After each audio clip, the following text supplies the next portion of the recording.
السلام علیکم ورحمۃ اللہ وبرکاتہ۔ آج ہم سورہ المائدہ کی آیت نمبر 44 سے شروع کریں گے انشاءاللہ۔ اعوذ باللہ السمیع العلیم من الشیطان الرجیم، بسم اللہ الرحمن الرحیم۔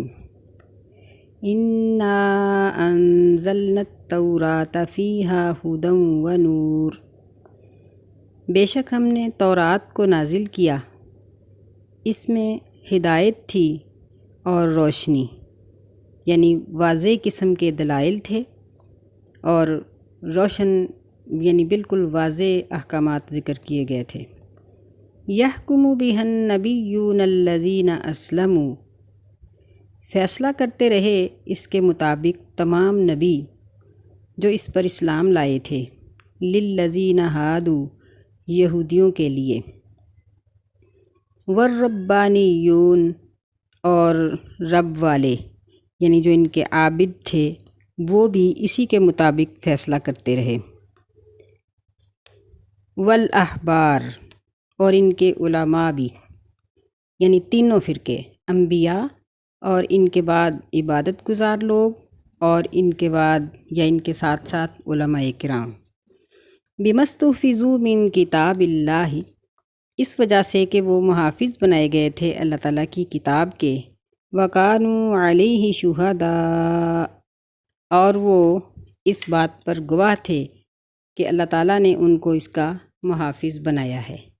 فَلَا تَخْشَوُا النَّاسَ وَاخْشَوْنِ، پس لوگوں سے نہ ڈرو اور مجھ سے ڈرو، وَلَا تَشْتَرُوا بِآيَاتِي ثَمَنًا قَلِيلًا، اور میری آیات کو تھوڑی قیمت میں نہ بیچو، یعنی دنیا کا فائدہ آخرت کے مقابلے میں قلیل ہی ہے، چاہے لاکھوں کروڑوں اربوں خربوں ڈالر ہی کیوں نہ ہوں۔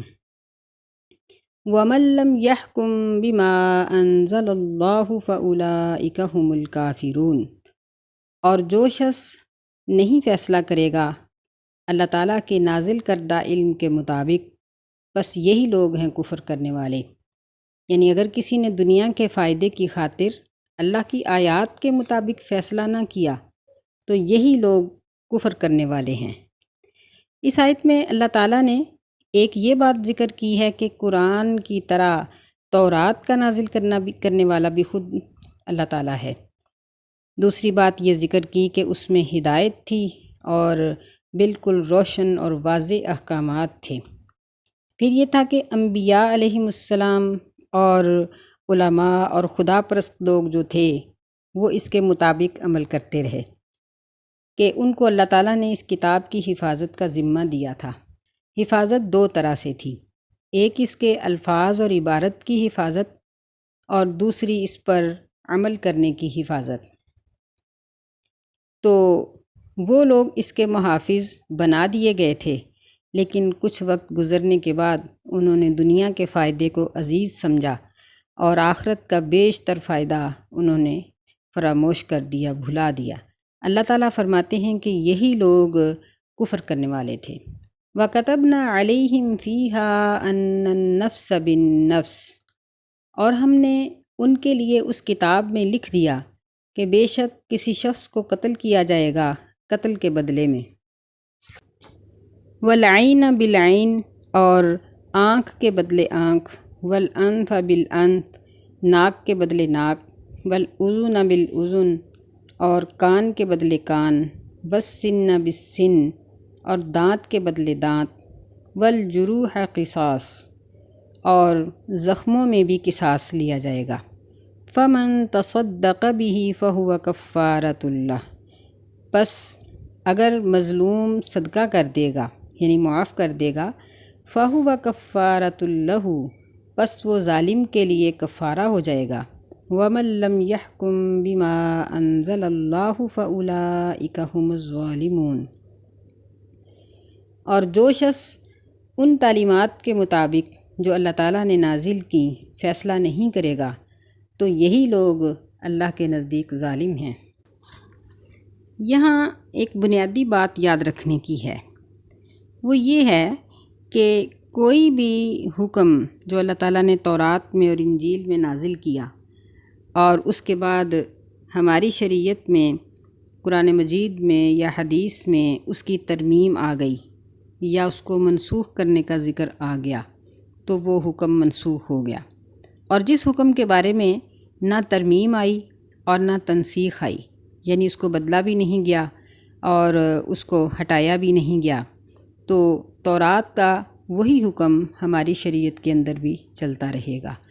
اسی لحاظ سے اللہ تعالیٰ نے یہاں یہ بات ذکر کی ہے وَكَتَبْنَا عَلَيْهِمْ کہ ہم نے ان پر ان کی کتاب میں یہ بات لکھی تھی، اور ہماری شریعت کے اندر بھی یہ فیصلہ اسی طرح ہی ہے کہ اگر کوئی شخص کسی شخص کو قتل کرتا ہے تو قصاص میں قتل ہوگا۔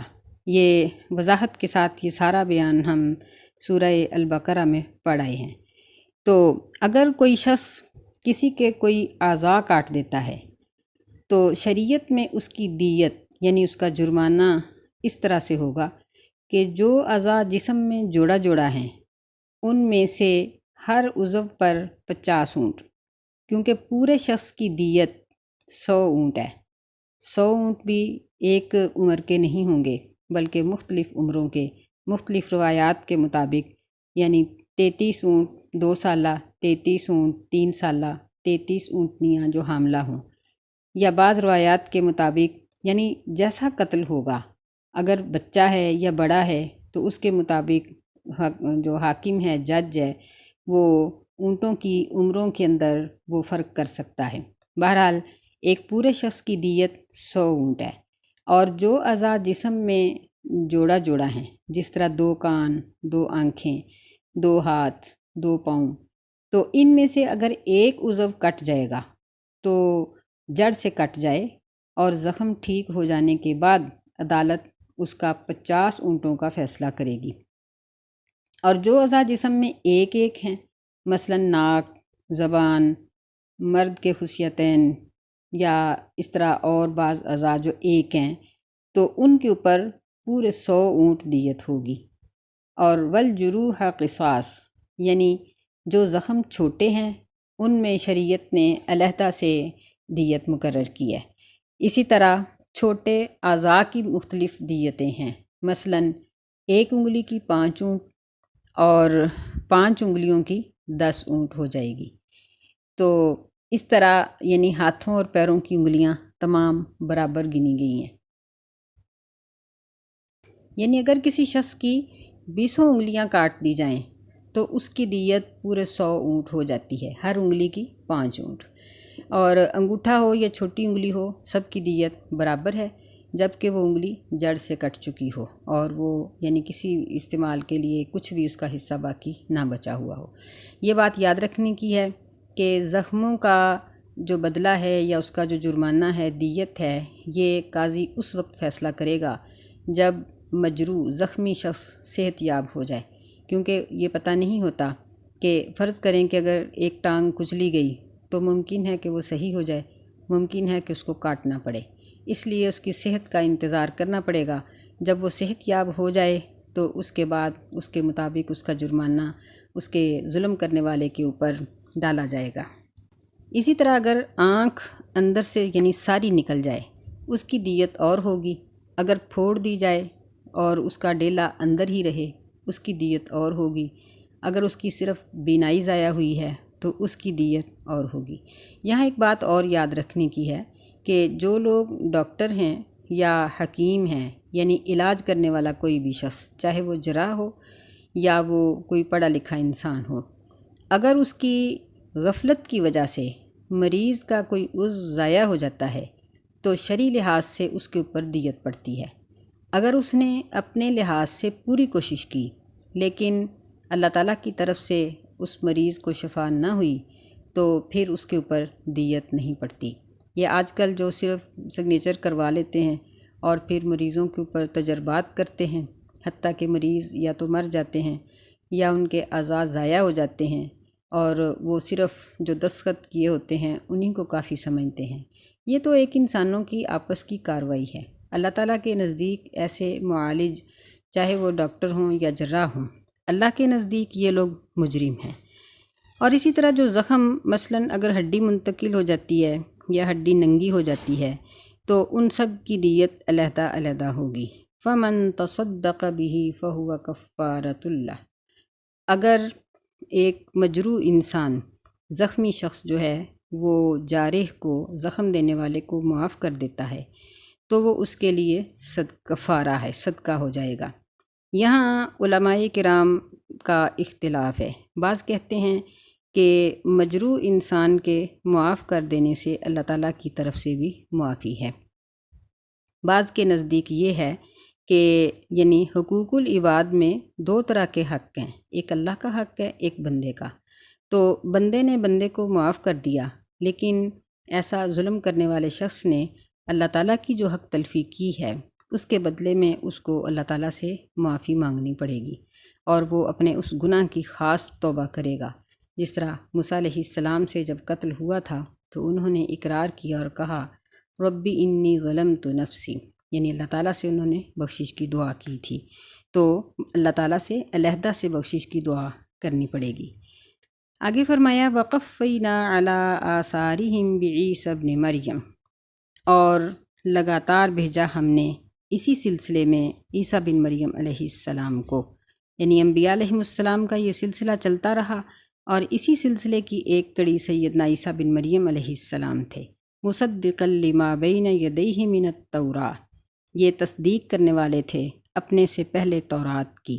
وآتیناہ الانجیل فیہ ھدی ونور، اور ہم نے اس کو انجیل عطا کی جس میں ہدایت تھی اور نور، یعنی بالکل روشن اور واضح باتیں تھیں۔ مصدقا لما بین یدیہ من التوراۃ، یہ انجیل بھی اپنے سے پہلی تورات کی تصدیق کرنے والی تھی، یعنی انجیل نے بھی پہلی کتابوں کی تصدیق کی۔ وَهُدًى وَمَوْعِظَةً لِّلْمُتَّقِينَ، اور اس میں ہدایت تھی اور نصیحت تھی پرہیزگاری کرنے والوں کے لیے۔ وَلْيَحْكُمْ أَهْلُ الْإِنجِيلِ بِمَا أَنزَلَ اللَّهُ فِيهِ، چاہیے کہ فیصلہ کرتے اہل انجیل اس چیز کے مطابق جو اللہ تعالیٰ نے نازل کی تھی، یعنی عیسائیوں کو بھی یہ بات کہی گئی تھی کہ تم اپنی کتابوں کے مطابق تم فیصلے کرو اور اپنی کتاب کو نافذ کرو۔ وَمَن لَّمْ يَحْكُم بِمَا أَنزَلَ اللَّهُ فَأُولَٰئِكَ هُمُ الْفَاسِقُونَ، اور جو شخص نہیں فیصلہ کرے گا اس تعلیم کے مطابق جو اللہ نے نازل کی، بس یہی لوگ ہیں فاسق۔ یعنی عیسیٰ علیہ السلام کو اللہ تعالیٰ نے نئی شریعت عطا نہیں کی، بلکہ آپ کو اللہ تعالیٰ نے تورات اور انجیل دونوں کا حافظ بنایا، یعنی یہ ایسے نبی تھے جو دونوں کتابوں کے حافظ تھے اور دونوں کتابوں کی یہ تبلیغ کیا کرتے تھے۔ ویسے بھی توحید کے لحاظ سے تمام نبی ایک ہی ہیں۔ نبی صلی اللہ علیہ وسلم نے فرمایا کہ تمام نبیوں کی مثال آپس میں ایسے ہی ہے جس طرح اللاتی بھائی ہوتے ہیں، کہ مائیں ایک ہیں لیکن یعنی باپ ایک ہے اور مائیں مختلف، کہ ان کا عقیدہ جو ہے وہ ایک ہے، یعنی عقائد کے لحاظ سے یہ سب انبیاء توحید کی تبلیغ کرتے رہے، لیکن فروعی مسائل ان کے جدا جدا تھے، اور ہر نبی کو اس کے دور کے مطابق شریعت عطا کی گئی۔ جس دور میں ہر نبی آیا اس دور کے جو ایجادات تھیں یا اس کے جو معاملات تھے اس کے مطابق اس کو اللہ تعالیٰ نے شریعت عطا فرمائی۔ پھر اس کے بعد اللہ تعالیٰ نے قرآن مجید کو نازل کیا۔ وَأَنزَلْنَا إِلَيْكَ الْكِتَابَ بِالْحَقِّ، اور ہم نے نازل کیا آپ صلی اللہ علیہ وسلم کی طرف کتاب کو حق کے ساتھ۔ مُصَدِّقًا لِّمَا بَيْنَ يَدَيْهِ مِنَ الْكِتَابِ، یہ قرآن مجید یہ پہلی تمام کتابوں کی تصدیق کرنے والا ہے۔ وَمُهَيْمِنًا عَلَيْهِ، اور ان سب کتابوں کی حفاظت کرنے والا ہے، یعنی قرآن مجید نے پہلی تمام کتابوں کی تصدیق کی ہے اور یہ ان کے اوپر مہیمن محافظ ہے۔ پہلی آیات میں اللہ تعالیٰ نے قرآن مجید اور اپنی کتابوں کے مطابق فیصلہ نہ کرنے والوں کے لیے 3 الفاظ استعمال کیے ہیں، فَأُولَٰئِكَ هُمُ الْكَافِرُونَ وَأُولَٰئِكَ هُمُ الظَّالِمُونَ اور فاسقون، یعنی جو لوگ اپنی کتاب کو نافذ نہیں کرتے وہ بتدریج پہلے وہ یعنی انکاری ہوتے ہیں، فاسق ہو جاتے ہیں اور ظالم ہو جاتے ہیں۔ یعنی ان آیات میں اختلاف کرنے والوں کے درجے بیان کیے گئے ہیں۔ اس کا ایک مطلب تو یہ بیان کیا جاتا ہے کہ جو شخص احکام الہی کے خلاف فیصلہ کرنے والا ہے وہ فاسق ہے، ظالم بھی ہے اور کافر بھی ہے۔ اور بعض نے کہا ہے کہ وہ پہلے فاسق ہوتا ہے، لیکن اگر باز نہ آئے اور اپنے اس گناہ کو جاری رکھے تو پھر وہ ظالم ہو جاتا ہے۔ جب وہ پھر بھی باز نہ آئے تو اس کے بعد اس کے اندر کفر آ جاتا ہے کہ وہ کافر ہو جاتا ہے۔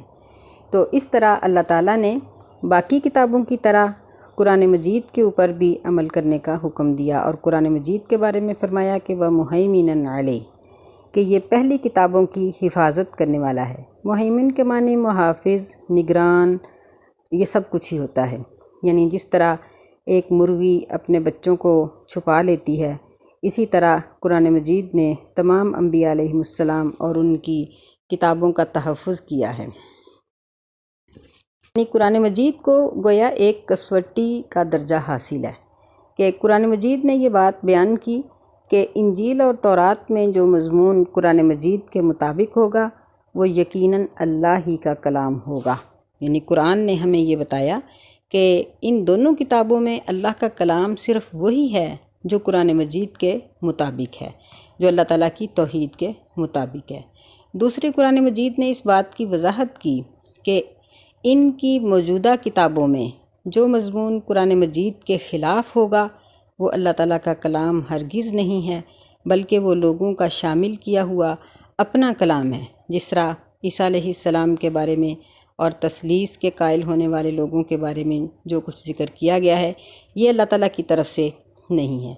اور ایسے ہی جو مضمون قرآن مجید کے مطابق نہ ہو، نہ ہی اس کے مخالف ہو، اس کے بارے میں ہمیں خاموش رہنے کا حکم دیا گیا ہے کہ یعنی بنی اسرائیل کی وہ وضاحتیں جو نہ قرآن سے ٹکراتی ہیں نہ قرآن کی مطابقت کرتی ہیں، تو ان پر خاموشی اختیار کی جائے، نہ ان کو جھٹلایا جائے اور نہ ہی ان کو بیان کیا جائے۔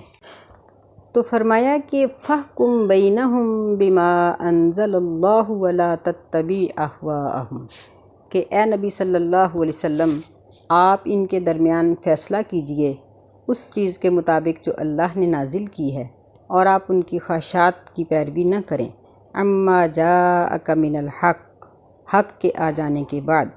لِكُلٍّ جَعَلْنَا مِنْكُمْ شِرْعَةً وَمِنْهَاجًا، ہر ایک کے لیے ہم نے تم میں سے شریعت اور طریقہ مقرر کر دیا۔